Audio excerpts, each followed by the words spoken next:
سيف منبهر جدا بشخصية جعفر العمدة وبيقلده في كل حاجة، حتى في طريقة الكلام وحركات الإيدين ونبرة الصوت. سيف طلب نصيحة من جعفر العمدة وقال له: هو أنا لو عايز شغلي يكبر ودنيتي تكبر وأبقى زيك كده تنصحني بإيه؟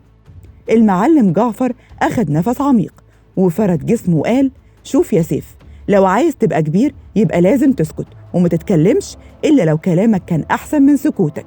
يعني خليك دايما ساكت علشان السكات هيبة، تشتغل وتسكت علشان محدش يشتتك. سكوتك وقت العوزة عزة نفس، سكوتك لما حد يستفزك رفعه وكرامة، سكوتك وانت فايز ثقة في النفس، سكوتك وانت خسران انتصار، سكوتك وقت المصيبة صبر ربنا يجازيك عليه.